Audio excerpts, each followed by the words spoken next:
The sun was warm, the birds were singing. It was a serene and peaceful day in the Whiskerbottom's backyard. The Whiskerbottom family was napping. Papa Clarence snored softly, his whiskers twitching with each breath. Mama Mewsette purred in her sleep, her paws kneading the soft grass beneath her. Kittens, Pounce, Whisk and Sniffles cuddled together, forming a fluffy ball of fur. It was a perfect afternoon, the kind that made you want to doze off and dream. "The yarn! It's gone!" Pounce suddenly exclaimed, jolting everyone awake. He cried, his little voice filled with panic. The sacred ball of yarn was missing. This was very bad. It was their most treasured possession. The Whiskerbottoms loved their yarn ball. It was very special, a gift from their great-grandcat.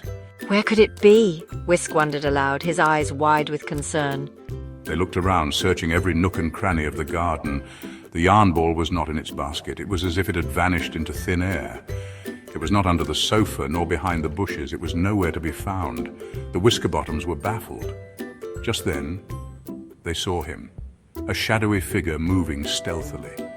Mr. Scruffington, the dog next door, was leaving their yard, his tail wagging mischievously. He had something in his mouth. It glinted in the sunlight. It looked suspiciously round and yarn-like.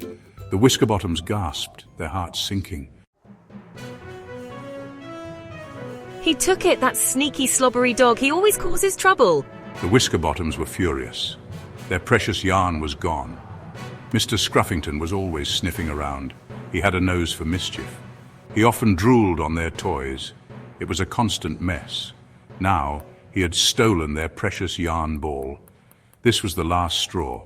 We have to get it back. We can't let him win. This calls for a daring mission. We need a plan. The kittens jumped with excitement. An adventure. They loved challenges. This was going to be fun. They couldn't wait to start. "We'll be the best yarn rescuers ever. Just you wait and see." Mama Mewsette smiled. She believed in them. She was proud of her brave kittens. They were ready for anything. First, they needed a plan. Whisk, you're the fastest. You'll be our scout. Whisk saluted smartly. He put on his special spy gear, a pair of Mama Mewsette's old sunglasses.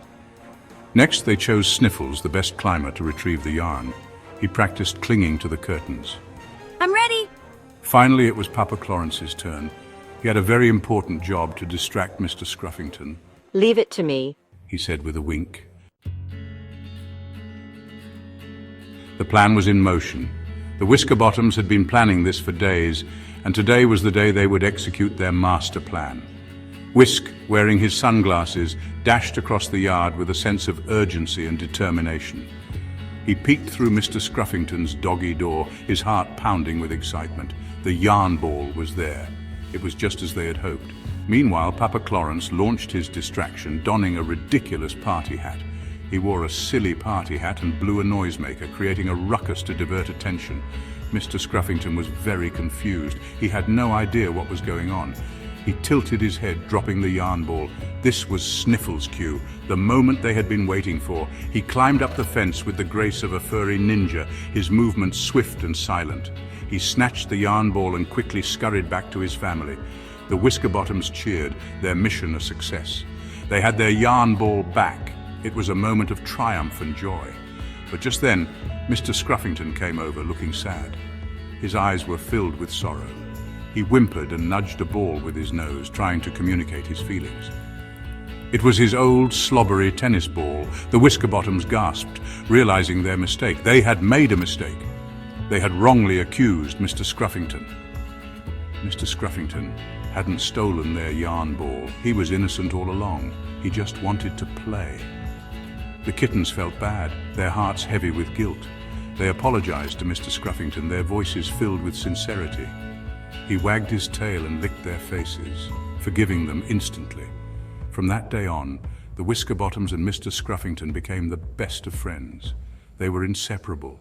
They shared toys, played fetch, and even had yarn ball, tennis ball tournaments. Their bond grew stronger each day.